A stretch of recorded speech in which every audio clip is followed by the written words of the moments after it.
The Red Death had long devastated the country. No pestilence had ever been so fatal or so hideous.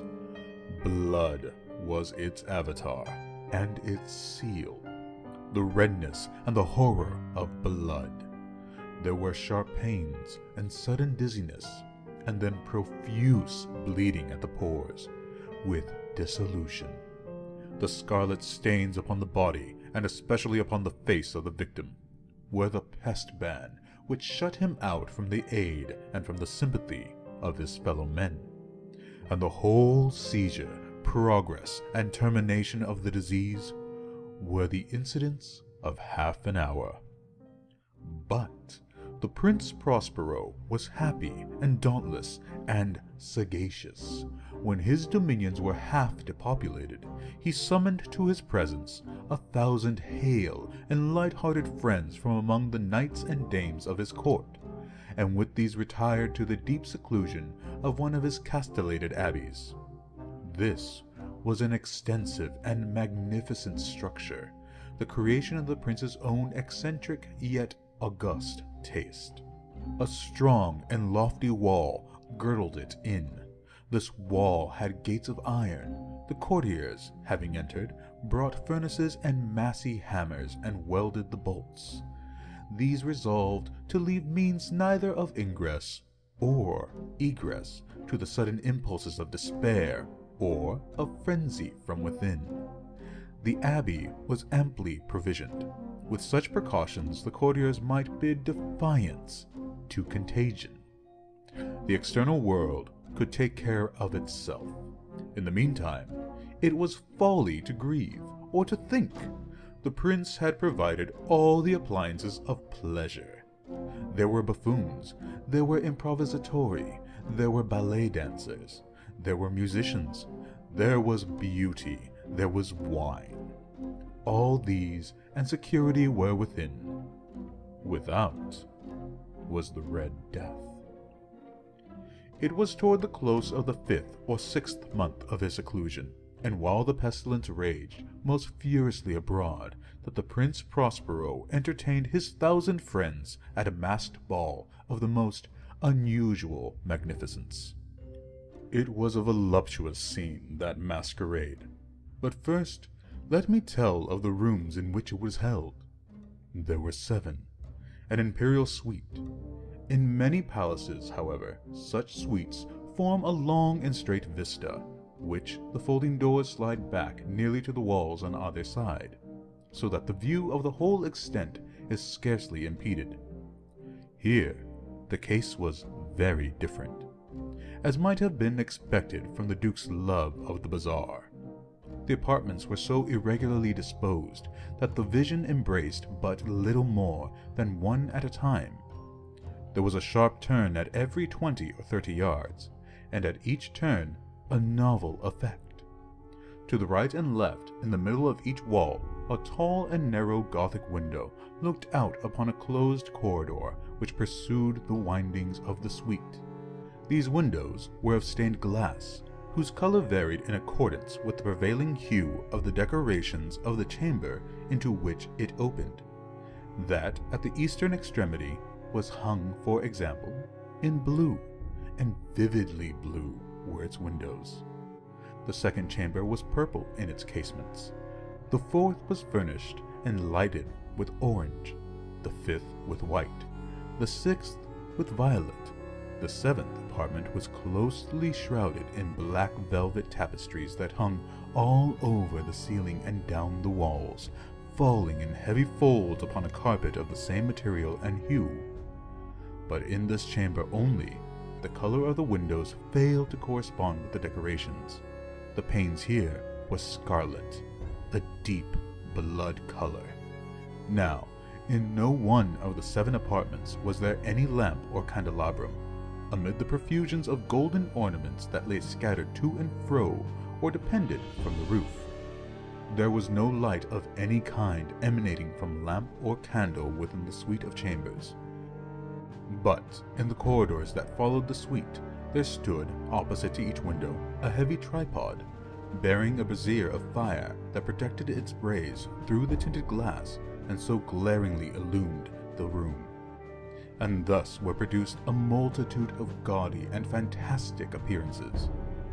But in the western, or black chamber, the effect of the firelight that streamed upon the dark hangings through the blood-tinted panes was ghastly in the extreme, and produced so wild a look upon the countenances of those who entered, that there were few of the company bold enough to set foot within its precincts at all. It was in this apartment, also, that there stood against the wall a gigantic clock of ebony. Its pendulum swung to and fro with a dull, heavy, monotonous clang, and when the minute hand made the circuit of the face, and the hour was to be stricken, there came from the brazen lungs of the clock a sound which was clear and loud and deep and exceedingly musical, but of so peculiar a note and emphasis that, at each lapse of an hour, the musicians of the orchestra were constrained to pause momentarily in their performance, to hearken to the sound, and thus the waltzers perforce ceased their evolutions, and there was a brief disconcert of the whole gay company.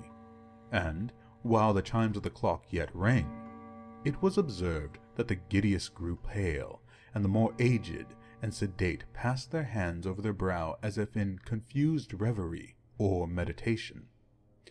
But when the echoes had fully ceased, a light laughter at once pervaded the assembly. The musicians looked at each other and smiled as if their own nervousness and folly, and made whispering vows, each to the other, that the next chiming of the clock should produce in them no similar emotion. And then, after the lapse of 60 minutes, which embraced 3,600 seconds of the time that flies, there came yet another chiming of the clock, and then were the same disconcert and tremulousness and meditation as before. But, in spite of these things, it was gay and magnificent revel. The tastes of the Duke were peculiar. He had a fine eye for colors and effects. He disregarded the decora of mere fashion. His plans were bold and fiery, and his conceptions glowed with barbaric luster. There are some who would have thought him mad. His followers felt that he was not. It was necessary to hear and see and touch him to be sure that he was not. He had directed, in great part, the movable embellishments of the 7 chambers, upon occasion of this great feat, and it was his own guiding taste which had given character to the masqueraders. There were much glare and glitter and piquancy and phantasm, much of what has been seen in Hernani. There were arabesque figures with unsuited limbs and appointments. There were delirious fancies such as the madman's fashions. There was much of the beautiful, much of the wanton, much of the bizarre, something of the terrible, and not a little of that which might have excited disgust. To and fro in the 7 chambers there stalked, in fact, a multitude of dreams. And these, the dreams, writhed in and about, taking hue from the rooms and causing the wild music of the orchestra to seem as the echo of their steps. And anon there strikes the ebony clock which stands in the hall of the velvet, and then for a moment all is still, and all is silent save the voice of the clock. The dreams are stiff frozen as they stand, but the echoes of the chime die away. They have endured but an instant, and a light, half-subdued laughter floats after them as they depart. And now again the music swells, and the dreams live and writhe to and fro more merrily than ever, taking hue from the many-tinted windows through which streams the rays from the tripods. But to the chamber which lies most westwardly of the 7, there are now none of the maskers who venture, for the night is waning away, and there flows a ruddier light through the blood-colored panes, and the blackness of the sable drapery appalls, and to him whose foot falls upon the sable carpet, there comes from the near clock of ebony a muffled peal, more solemnly emphatic than any which reaches their ears who indulge in the more remote gaieties of the other apartments. But these other apartments were densely crowded, and in them beat feverishly the heart of life, and the revel went whirling on, until at length there commenced the sounding of midnight upon the clock, and then the music ceased, as I have told, and the evolutions of the waltzers were quieted, and there was an uneasy cessation of all things as before. But now there were 12 strokes to be sounded by the bell of the clock, and thus it happened, perhaps, that more of thought crept, with more of time, into the meditations of the thoughtful among these who revelled. And thus, too, it happened, perhaps, that before the last echoes of the last chime had utterly sunk into silence, there were many individuals in the crowd who had found leisure to become aware of the presence of a masked figure which had arrested the attention of no single individual before, and the rumor of this new presence having spread itself whisperingly around, there arose at length from the whole company a buzz or murmur, expressive of disapprobation and surprise, then, finally, of terror, of horror, and of disgust. In an assembly of phantasms such as I have painted, it may well be supposed that no ordinary appearance could have excited such sensation. In truth, the masquerade license of the night was nearly unlimited, but the figure in question had out-Heroded Herod, and gone beyond the bounds of even the prince's indefinite decorum. There are chords in the hearts of the most reckless which cannot be touched without emotion. Even with the utterly lost, to whom life and death are equally jest, there are matters of which no jest can be made. The whole company, indeed, seemed now deeply to feel that in the costume and bearing of the stranger neither wit nor propriety existed. The figure was tall and gaunt, and shrouded from head to foot in the habiliments of the grave. The mask which concealed the visage was made so nearly to resemble the countenance of a stiffened corpse that the closest scrutiny must have had difficulty in detecting the cheat. And yet all this might have been endured, if not approved, by the mad revellers around. But the mummer had gone so far as to assume the type of the Red Death. His vesture was dabbled in blood, and his broad brow, with all the features of the face, was besprinkled with the scarlet horror. When the eyes of Prince Prospero fell upon the spectral image, which, with a slow and solemn movement, as if more fully to sustain its role, stalked to and fro among the waltzers, he was seen to be convulsed in the first moment with a strong shudder, either of terror or distaste, but in the next his brow reddened with rage. "Who dares?" he demanded hoarsely of the courtiers who stood near him. "Who dares insult us with this blasphemous mockery? Seize him and unmask him, that we may know whom we have to hang at sunrise from the battlements." It was in the eastern or blue chamber in which stood the Prince Prospero as he uttered these words. They rang throughout the 7 rooms, loudly and clearly, for the prince was a bold and robust man, and the music had become hushed at the waving of his hand.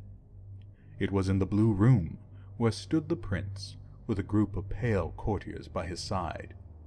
At first, as he spoke, there was a slight rushing movement of this group in the direction of the intruder, who, at the moment, was also near at hand, and now, with deliberate and stately step, made closer approach to the speaker. But, from a certain nameless awe with which the mad assumptions of the mummer had inspired the whole party, there were found none who put forth hand to seize him, so that, unimpeded, he passed within a yard of the prince's person, and, while the vast assembly, as if with one impulse, shrank from the centers of the rooms to the walls, he made his way uninterruptedly, but with the same solemn and measured step which had distinguished him from the first. Through the blue chamber to the purple, through the purple to the green to the orange, through this again to the white, and even thence to the violet, ere a decided movement had been made to arrest him. It was then, however, that the Prince Prospero, maddening with rage and the shame of his own momentary cowardice, rushed hurriedly through the 6 chambers, while none followed him on account of a deadly terror that had seized upon all. He bore aloft a drawn dagger, and had approached in rapid impetuosity to within 3 or 4 feet of the retreating figure, when the latter, having attained the extremity of the velvet apartment, turned suddenly and confronted his pursuer. There was a sharp cry, and the dagger dropped gleaming upon the sable carpet, upon which, instantly afterwards, fell prostrate in death the Prince Prospero. Then, summoning the wild courage of despair, a throng of the revelers at once threw themselves into the black apartment, and seizing the mummer, whose tall figure stood erect and motionless within the shadow of the ebony clock, gasped in unutterable horror at the finding the grave cerements and corpse-like mask which they handled with so violent a rudeness, untenanted by any tangible form. And now was acknowledged the presence of the Red Death. He had come like a thief in the night, and one by one dropped the revelers in the blood-bedewed halls of their revel, and died each in the despairing posture of his fall. And the life of the ebony clock went out with that of the last of the gay, and the flames of the tripods expired, and darkness, and decay, and the Red Death held illimitable dominion over all.